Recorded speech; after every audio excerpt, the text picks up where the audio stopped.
It's not the Republicans who steal elections from the Democrats. It's not the Democrats who steal elections from the Republicans. These thefts are carried out by the CIA. The CIA. All right, so let's get back to this trailer for your movie, and we'll pick it up. A big call to make. CNN announces that we call Florida in the Al Gore column. This is a state both campaigns desperately wanted to win. All right, what's the problem with voting? Voting machines, the voting machines. Stand by. CNN right now is moving our earlier declaration of Florida back to the too close to call column. These voting machines, which were mandated to be used in every state by the White House and the Congress through the Help America Vote Act. George Bush, governor of Texas, will become the 43rd president of the United States. But the fact is, the two largest companies that make these machines are owned by Bush Republicans. At 18 minutes past 2 o'clock Eastern Time, CNN declares that George Walker Bush has won Florida's 25 electoral votes. Did the GOP steal the last election? When I wrote my book, Fooled Again, For the star this evening is Mark Crispin Miller. my reputation changed radically. He is the author of this book here, which I want to show up on the camera. Yeah, Fooled Again, How the Right Stole the 2004 Election.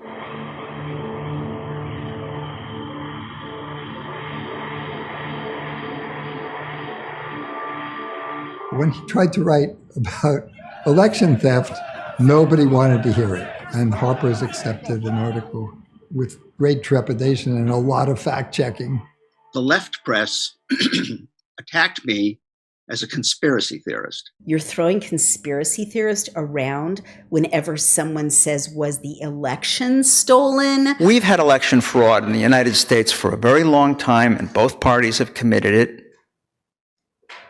You know, did I mention that I'm from Chicago? Yeah. I'm not a Democrat or a Republican, but it seems to me that you shouldn't be in the movement if you don't harbor a belief in free elections. That means whoever gets the most votes wins.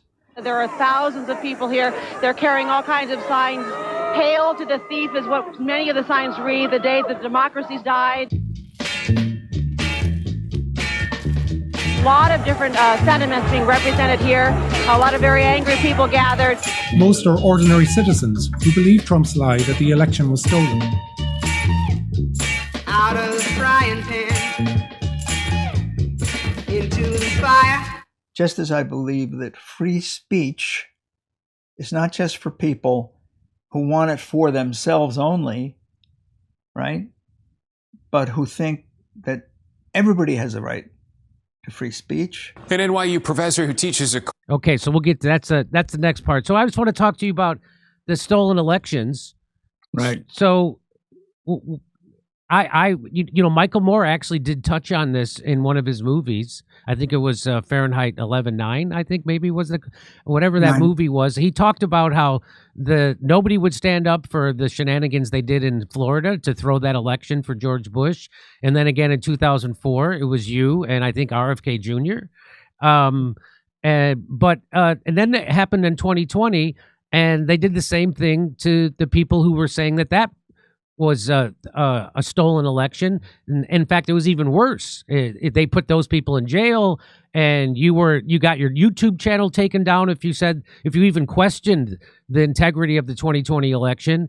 And so this is nothing new in the United States. This stolen election and election stealing by both parties. Where did you come down on the 2020 election? I think it was stolen. You know, I have to laugh grimly every time I read some, you know, so-called newspaper article, you know, always editorializing when they mention, you know, Trump's false claims that the election was rigged. I mean, I've been collecting evidence I'm not working on that subject anymore, but to the extent that I can do it, I have been gathering evidence of that theft. But it's you know, you run risks if you take that position. Now, there are things about this that really piss me off.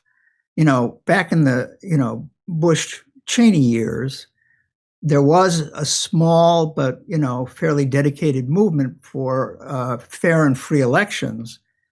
I didn't realize until 2020 that most of the people in that movement were, functioning as shills for the Democratic Party.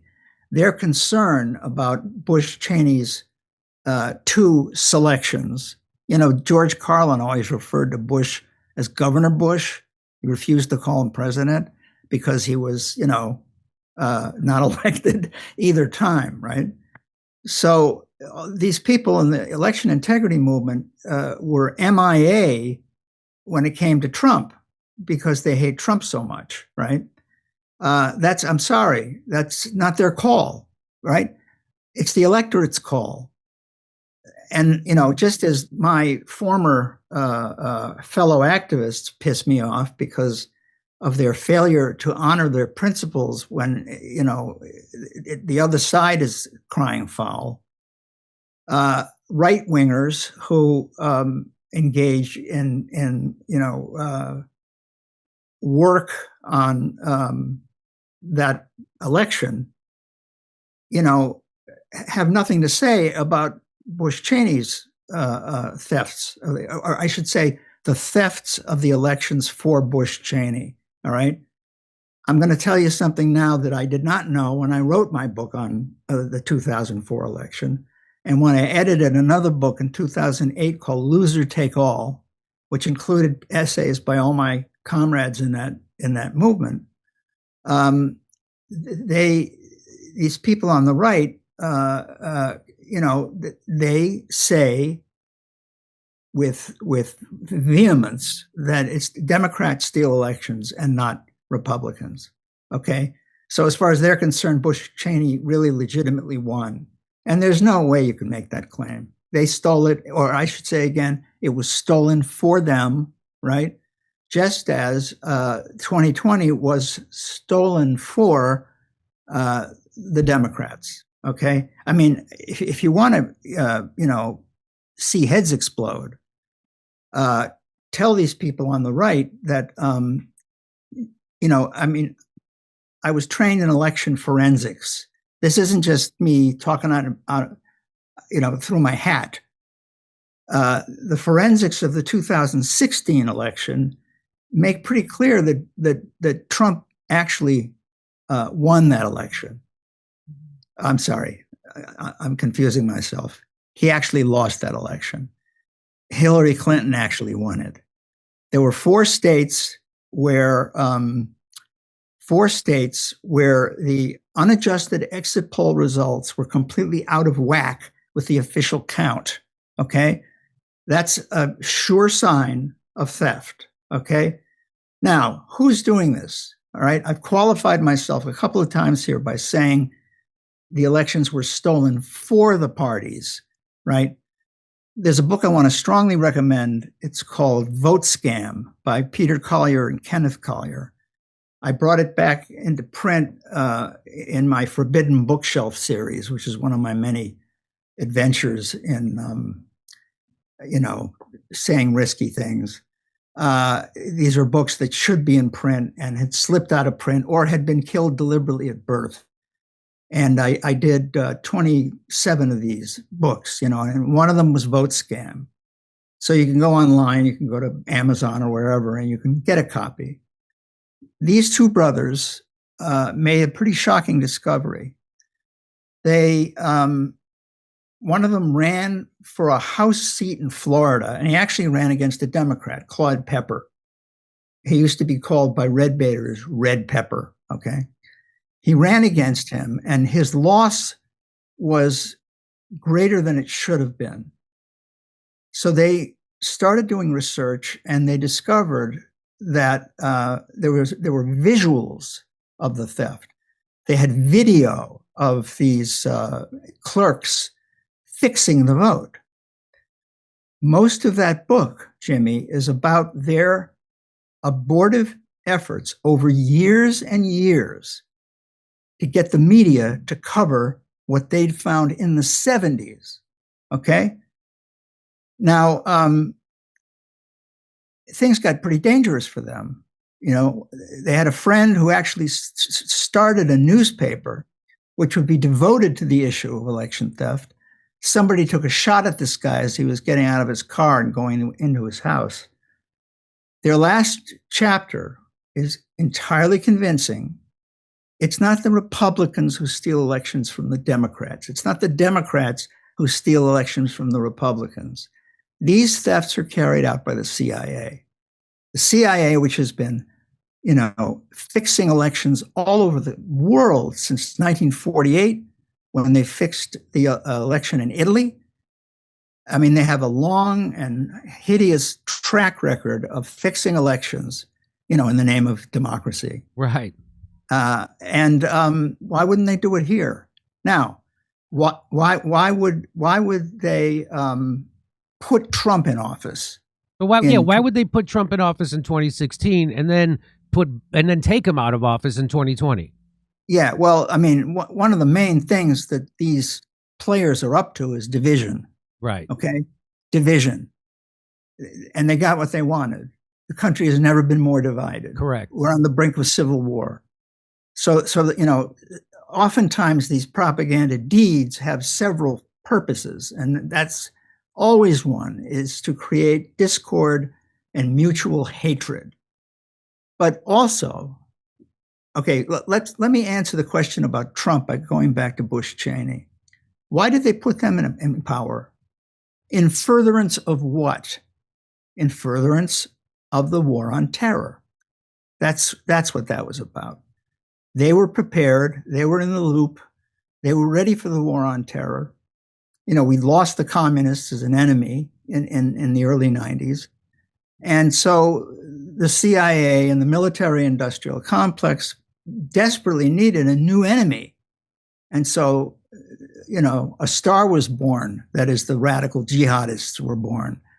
And, it's not a coincidence that Bush was placed in power just before 9/11.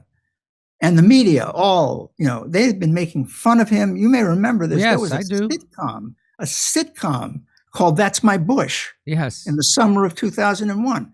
Have you ever heard of such a thing? And then as soon as that happened, everybody was bowing and scraping in front of him. He found his voice. He was a great leader. Vanity Fair did a puff piece on that whole administration. I mean, it was disgraceful. But the point is, just as Bush Cheney were selected with the war on terror in mind, Bush was selected the first time around. Sorry, Trump. You can't keep him straight without a program, right? Trump was selected the first time around in furtherance of COVID. It would not have worked. It would not have been anywhere near as divisive if it were Hillary Clinton and Dr. Fauci sharing a stage. You may remember, Trump talking about hydroxychloroquine. He said many things about COVID that were actually true. Correct. Yes. And then Dr. Fauci, sitting behind him, would do this. Yes. Remember that? He would clutch his head, think, "Oh my God, what madness!" So all the liberals watching this would think, "Oh, that Trump doesn't know what he's talking about," So, the players were up against play a very long game, right? The things that seem to happen out of nowhere, like 9/11, are actually years in the making, as the Kennedy assassination was years in the making.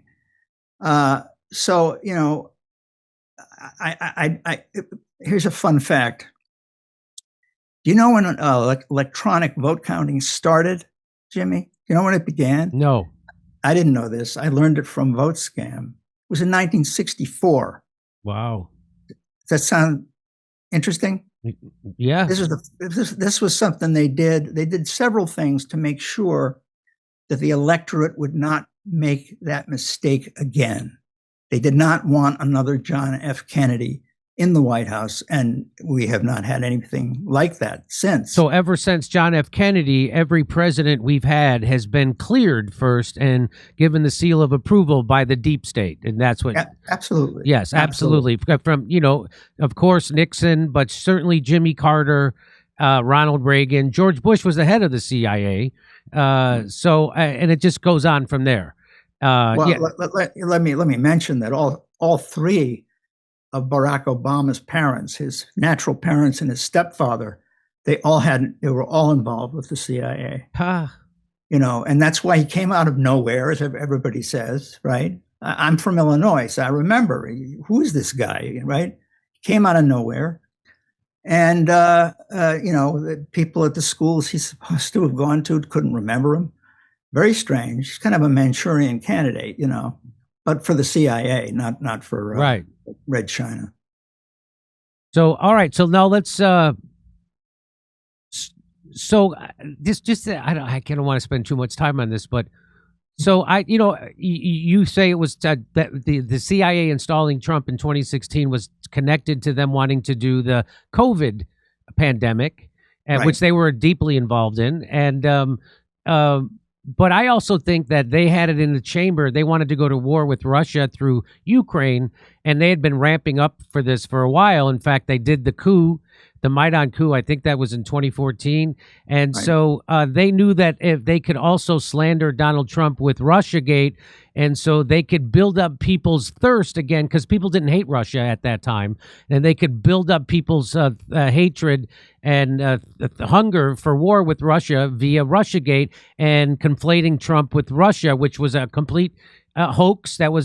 Trump is right about that. That one was a complete hoax. Unlike the Epstein files, which was not a hoax, that Russiagate was a complete hoax. And so they could use that for their war, which it worked perfectly. It worked absolutely perfectly. And I think the reason why they wanted to get rid of him in 2020 was because then in 2020, he didn't want to do the war in Ukraine as much as they needed. So they just got rid of him, and they brought in Joe Biden, who would do anything they wanted, and he did everything they wanted. And so then for him to get elected in 2024 again, he had to capitulate to the deep state, which he did. Donald Trump obviously has capitulated to the Mossad and the CIA via the Israel and the Gaza conflict. He's still funding it. He's still funding the Ukraine conflict. All these things he said he was going to end in 24 hours, and now he's doing way more war. China, Cuba, Greenland. He's ramping up. So it's just Yemen. So it's not stop. Iran. So it's not stuff. So to me, that's so it makes sense. But I thought that he was really an enemy of the deep state up until now, when I realized that until he got elected, I realized, oh no, he's going right along with them. And the idea that the CIA would allow someone who they didn't want to be president become president was kind of I was like, I can't imagine that would happen. And then he got elected, and I'm like, oh, so he's in bed with them. And that's exactly what it's obvious he was. And it's obvious that assassination attempt, whether it was real or not, was completely covered up by Donald Trump, because the way they said it happened didn't happen, just like with Charlie Kirk. The way they said it happened makes no sense. It's implausible, logistically doesn't work. And so anyway, that's where I have a sneaking suspicion that part of Donald Trump wanting to kidnap Maduro is to make him testify in a New York court that they had a hand in throwing the election. So it takes it off the CIA and it puts it on someone else. But that's just my theory. We'll see if that actually plays out. I respect the fact that he was going to open up his mouth and speak truth to power. What I found with Mark is I found an ally. It wasn't about politics. It was really about what is the truth here. I say this with praise. He was a heretic, and heretics challenged the, so-called conventional wisdom. Censorship is deadly. So we have always seen Mark as a beacon in this area about both propaganda and censorship, because they go hand in hand. it's a war on people, and peace is so important. And I think in some ways that may become a cornerstone of Mark's work, which is the fact that when you try and sell people that something's an enemy, of course you're creating a conflagration, and they want us to be at odds with each other, however that can possibly be. I'm not a Democrat. I'm not a Republican. I consider myself a patriot. If you don't hang on, there's a little... learn to read the world with due awareness of history, you're asking to get screwed. Okay, and that is the new film that you're still in the process of making it, and if people want to donate to help finish this project on, a great anti-establishment speaker and leader, they should go. Where should they go to do that? They should go to www.readingtheworldmovie.com, and there they can not only watch the trailer repeatedly and memorize it, but they should, if they can, they should donate, because we'll accept a nickel. Yeah, I got you. So you could talk about, in that last part of the trailer there, you talk about how they want us divided, and that's the message of this show.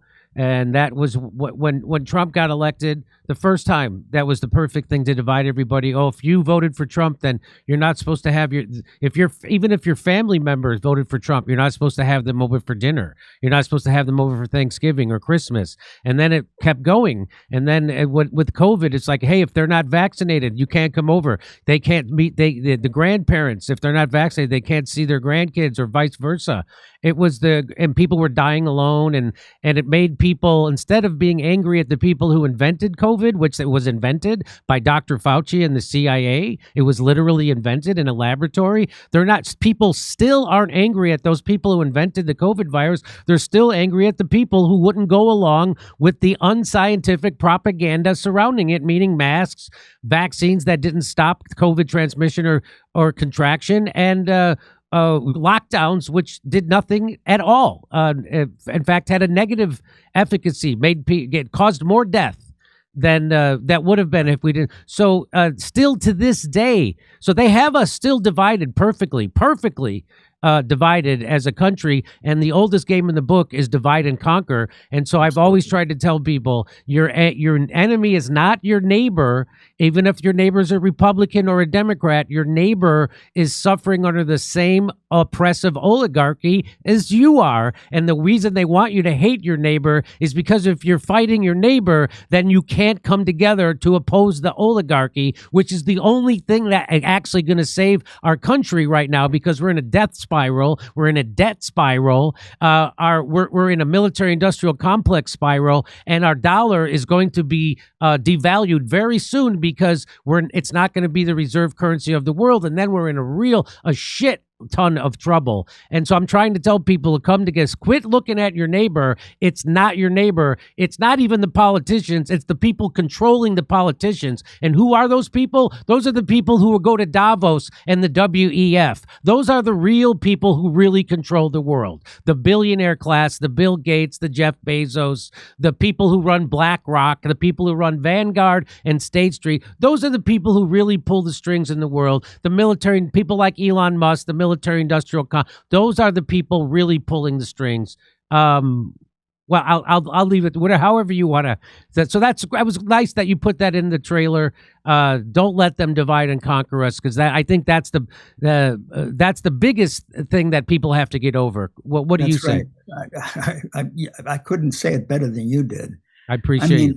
As it was in Babylon, as it was in Rome, as it was in the British Empire, so is it now.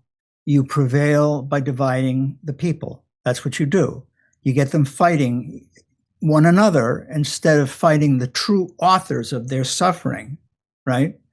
So I can't pretend to know how we will deal with this. If we can ever get to a point where it's possible to deal with it in a united way, the expression is "we the people," and that includes every American, naturalized or not, okay? That's what we have to bring about. Okay.